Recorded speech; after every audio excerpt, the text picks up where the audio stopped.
WNST, Towson, Baltimore, and of America. I'm surrounded by burgers and shakes, all brought to you by our friends at Howard Bank. Of course, Ross Tucker joining us here on behalf of Ball Cannon. I always promote Ball Cannon for you. You're up there in Pennsylvania, and you're teaching kids how to play and doing all that stuff. What's going on, man? How are you? I'm doing fantastic. It's here, by the way. Oh, you're on mic 3. You picked the wrong mic up. There you go. How about that? Oh, there it you is. go. I'm like, wait, There he is. you picked up the other headset. Dude, how do I know which one? I don't know. Up? I mean, the one that you can actually hear yourself on. I thought you were a broadcast professional. You know what? I hadn't even talked. I hadn't really been thinking about it. This does sound better, though. It does sound nice. Sure. It's nice here, right? It's nice. Yeah. How is the mall experience treating you? You're a big lineman. No one I know likes to eat more than you because you show the media spread every week wherever you are. Twitter, Instagram. You know, I hadn't been. I can't remember last time I went to a mall. Like what? Like when do you? I just don't go to malls. You shop online? I don't either. My wife shops online, but if I have to go somewhere, I go to Costco or Target, or like I don't go to a mall. Well, you go to Minnesota to go to Target. I mean, everything here is Target. Right, Target but like, everywhere. I mean, this is Mall of America. I get it, but it's like it's been a long time since I've been in a mall like this.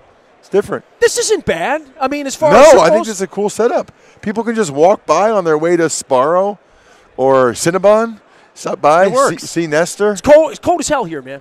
Dude, are your peeps over it yet? I'm not digging it at all. But and all these Philadelphia's cheesesteak eaters are going to come in. Your people, Pennsylvanians, they'll be coming in here, and by Thursday they'll be fly. And you're not digging the scene? I just don't want Tom Brady to win again. I mean, as long as Bill Belichick doesn't win again, and again, like with the Eagles, they're all Ravens people. You know, I've done this. I've been giving them a hard time here this week. I'm going to do this for you since you played in the league. So I've been pulling out this green hat. Yeah, I saw you wearing that. Yeah, I got the green hat here, and this is in support of the Eagles. But what it really is, it's a Raven hat. Yeah.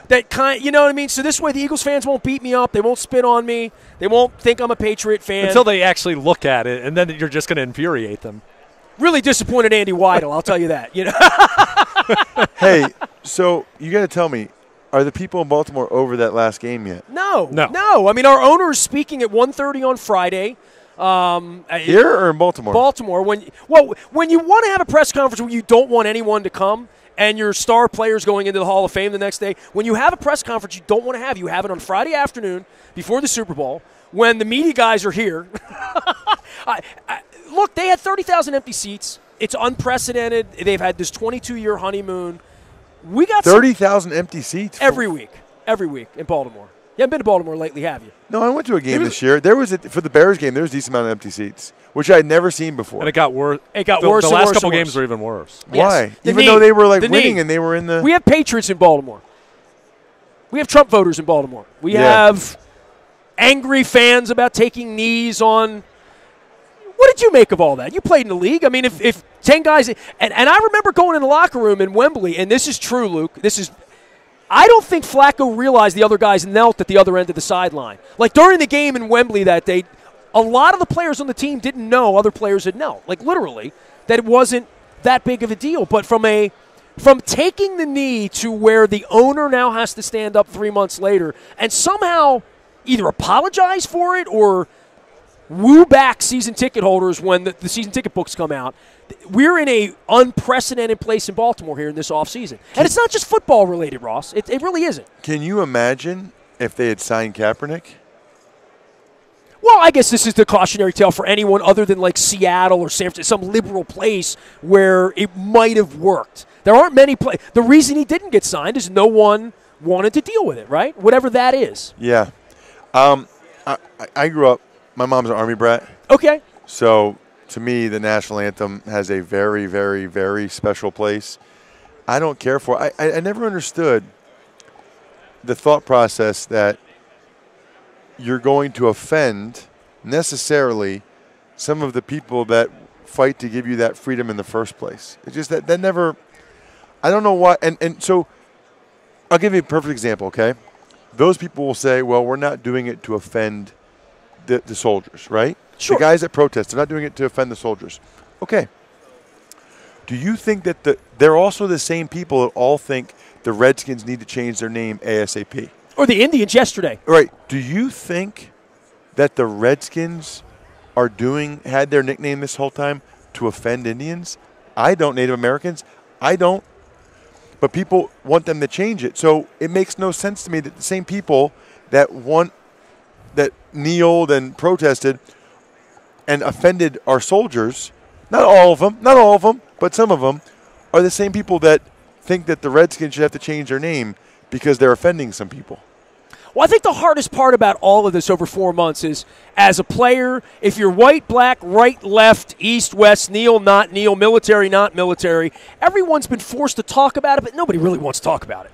I mean, this is part of the Steve Bisciotti thing on Friday. He doesn't really want to talk about this. You know what I mean? But it's greatly affected his business. It's greatly affected the mojo of the team. And I think it's. So then why I don't think I know this. It's divided the fan base. There is the, how could you go support these players who did this? I'll never. And then there's the, well, I mean, don't you stand up for free speech? I mean, you could take either side of that argument, but at the end of the day, the Ravens have 68,000 seats. They have some clear problems on their roster that they need to fill. They have some aging problems. There were some people who thought they needed to change the coach, the offensive coordinator. They did change the defensive coordinator, and he's off running Tennessee now, strangely enough, in DPs. So he didn't retire. He was retired? For 3 weeks, yes. No, but I mean, like, Harbaugh retired him? See, This is mixed. He had actually contemplated. Dean Pease had actually contemplated retirement the last couple years, and even told certain media members before the season ended that he was planning to retire. So it was one of those things where people knew, but at the same time, he changed his mind in the past. So my thought is, you know what? By the way, what convinces you to unretire? When you get your son a job. I think that's a big part of it. That was a big part of it. He does have a strong affinity for Mike Vrabel, and now, is there a part of it that – and he retired 18 hours after the Ravens lost to Cincinnati. After 4th and 12. Had a press conference less than 24 hours later. It was awfully rushed, so I'll buy that there might have been some inkling, even if he was having second thoughts late in the season, there might have been some inkling of this might not go well, I'm going to walk out the door, and then that opportunity came along that – I would have said before, because I've done a bunch of Ravens games over the years, I would have said before that you guys had a top 5 fan base. Oh, yeah. And I'm not saying they're not, but it just, like, in terms of the fewest amount of away teams fans, Ravens are top 3. Like, when you go to a Ravens game, it's all purple. Sure. There's not very many. Even like you go to an Eagles game, there's a decent amount of the other colors. There's a decent amount of purple Vikings fans there on Sunday. In Baltimore, you don't really see the opposing team's fans' colors very that's often. been for 22 years. All of that has changed with the knee, and now the team's trying to react to this from the fan base, from black, white, east, west, right, left. I mean, they have to appeal to everyone, right? But then the problem is the team hasn't made the playoffs 4 out of 5 years, 3 years in a row, last play.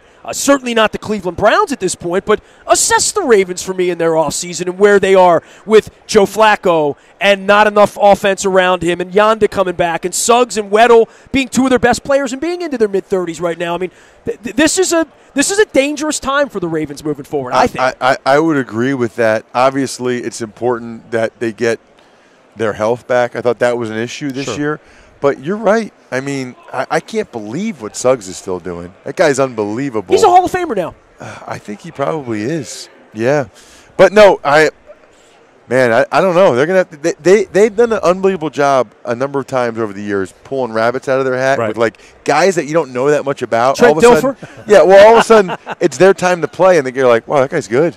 You know, like he's Corey been waiting. Scott's sitting right over here. Yes. Right? Yeah, Corey Graham, 2 picks in the divisional round. He's playing for the Eagles this Sunday. Yes. So they need to pull some rabbits out of their hat.